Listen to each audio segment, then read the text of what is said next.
Hi guys, welcome or welcome back to my channel, and if you're new, please consider subscribing before you exit this video. That being said, let's just dive right into it. आज मैं 2013 में आई हुई horror mystery movie the Conjuring को explain करने जा रही हूँ। मैंने यहाँ पे कॉन्जरिंग यूनिवर्स की प्लेलिस्ट बना रखी है जिसमें मैंने और भी मूवीज को एक्सप्लेन करा हुआ है। उसका भी मैं लिंक आपको ऊपर आई बटन में दे दूंगी, तो आप चाहो तो उसको भी जाके चेक कर सकते हो। और ये वाली जो स्पेसिफिक मूवी है ये आपको Amazon प्राइम वीडियोस पे देखने को मिल जाएगी। हमारी यहाँ पे मूवी की शुरुआत होती है साल 1971 का दिखाते हुए, जहाँ पे हम दो लोग को देख पाते हैं जिसमें से एक का नाम होता है रॉजर पेरोन और दूसरी उसकी वाइफ होती है, उसका नाम होता है कैरोलिन पेरोन, जो यहाँ पे अपने एक नए घर में शिफ्ट हो रहे होते हैं अपने बच्चों के साथ। जो घर यहाँ पे एक फार्म हाउस बेसिकली होता है और वो होता है रोड आइलैंड पे। और हम यहाँ देख पाते हैं कि उनके पास जो डॉगी है जिसका नाम सीडी होता है वो घर के अंदर नहीं आना चाहती है स्टार्टिंग से ही। और जब यहाँ पे उनमें से एक बच्ची गेम खेल रही होती है हाइड एंड क्लैप का, तब उसको यहाँ पे एक ऐसा एंट्रेंस मिलता है जिसको जबरदस्ती बोर्ड अप करके बंद करा हुआ होता है, जो एक सेलर का एंट्रेंस होता है बेसिकली। और जब यहाँ पे उसके फादर उसको खोलते हैं जबरदस्ती, तो देख के लग रहा है कि घर में पैरानॉर्मल चीजें शुरू हो गई हैं। साथ ही साथ हम नोटिस कर पाते हैं कि घर में जितने भी क्लॉक्स हैं सारे के सारे 3:07 पे ही रुक जाते हैं। और साथ ही साथ सीडी जो होती है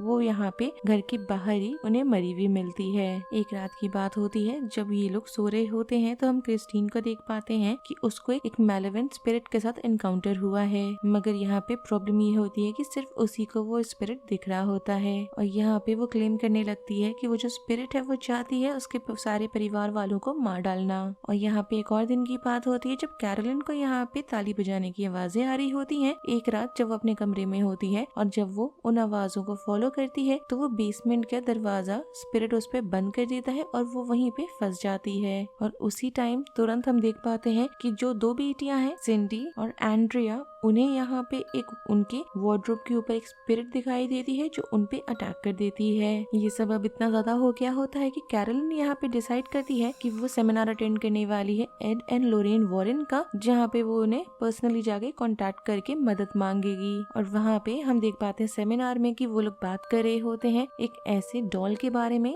जिनके अक्रॉस वो अभी हाल फिलहाल में ही आए हैं, और वो डॉल और कोई नहीं एनाबेल होती है। यहाँ पे थोड़े से हिचकिचाहट के बाद वॉरेन्स डिसाइड करते हैं कि वो लोग इस केस को लेने वाले हैं। और जब वो उनके घर आते हैं तो उनका यहाँ पे जो इनिशियल एकदम इन्वेस्टिगेशन होता है उससे वो लोग कंक्लूड करते हैं कि घर में एक्सोर्सिज्म होने की बहुत ज्यादा जरूरत है। मगर ऐसा करने से पहले उन्हें कैथोलिक चर्च के पास जाके ऐसा करने का परमिशन मांगना पड़ेगा। और साथ ही साथ उन्हें यहाँ पे और भी एविडेंसेस सबमिट करने पड़ेंगे चर्च के सामने। यहाँ पे जब वो लोग अपना यहाँ रिसर्च कर रहे होते हैं तो उनको मालूम चलता है कि जिस घर में पेरेंट फैमिली रह रही है वो पहले एक ऐसे विच का हुआ करता था जिसको यहाँ पे बेसिकली अक्यूज करा गया था कि वो विचक्राफ्ट करती है, और उसका नाम था बैथशेबा। और मालूम चलता है कि उसने अपने 1 हफ्ते का न्यूबॉर्न बेबी सैक्रिफाइस कर दिया था डेविल को, जिसके बाद उसने खुद को मार डाला था। और ये जो बात है ये यहाँ पे 1863 की है। और मरने से पहले उसने यहाँ पे कर्स कर दिया था कि उसके घर पे या उसके लैंड पे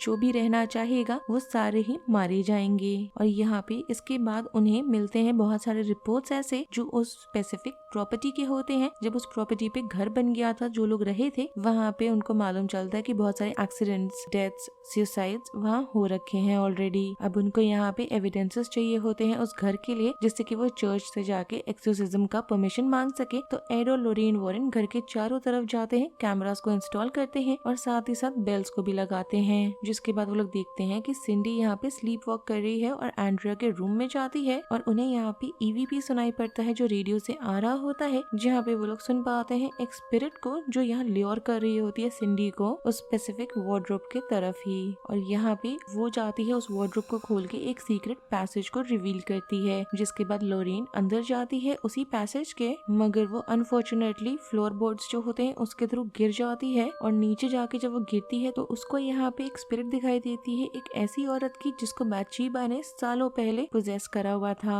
और उसी की उसने मदद ली थी उसके खुद के बच्चे को मारने के लिए भी। ये सब होने के बाद एड और लोरीन जाते हैं एविडेंसेस को लेके चर्च के पास, और साथ ही साथ जो पेरेंट फैमिली है वो घर के बाहर जाती है, डिसाइड करते हुए कि वो लोग कुछ टाइम के लिए मोटेल में रहने वाले हैं, उस घर में नहीं। तब तक हम देख पाते हैं कि वॉरेन की जो बेटी है जूडी, उसको अटैक करा गया है उसके खुद के घर के अंदर। मगर खुशी की बात ये है कि एड वहाँ पे समय पर आ जाता है बचाने के लिए अपनी बच्ची को बैथशेबा से।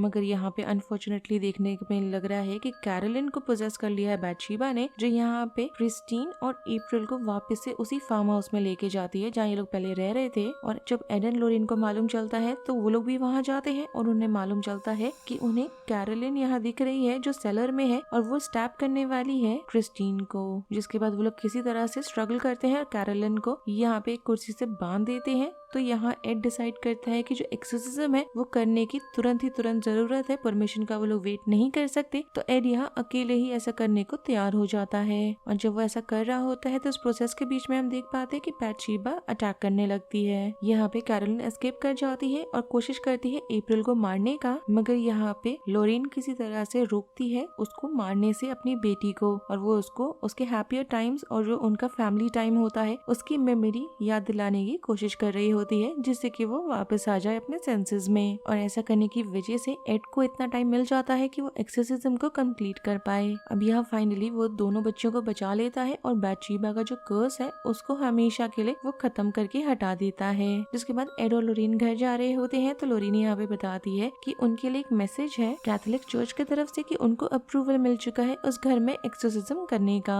और साथ ही साथ उनको एक और केस मिला है जहाँ उन्हें इन्वेस्टिगेशन करनी है, और ये जो केस है वो लॉन्ग आइलैंड का है। मूवी के एंड में हम देख पाते हैं कि पेड्रन के हाउस में जो उनको म्यूजिक बॉक्स मिला था उसको यहाँ पे एड ने अपने घर में जो उन्होंने बना रखा है एक ऐसी जगह जहाँ पे वो सारे पोजेस चीजों को रखते हैं, वहाँ पे जाके वो उसको भी रख देता है। जहाँ पे एकदम एंड में हमें दिखाया जाता है कि वो जो म्यूजिक बॉक्स है वो अपने आप ही खुल गया है, म्यूजिक बजने लगा है, और तभी जो मूवी है वो खत्म हो जाती है। अगर आपको इस मूवी का रिकैप पसंद आया हो then do like the video, subscribe to my channel, share it with your friends and don't forget to follow me on Instagram. Link आपको नीचे डिस्क्रिप्शन बॉक्स में मिल जाएगा।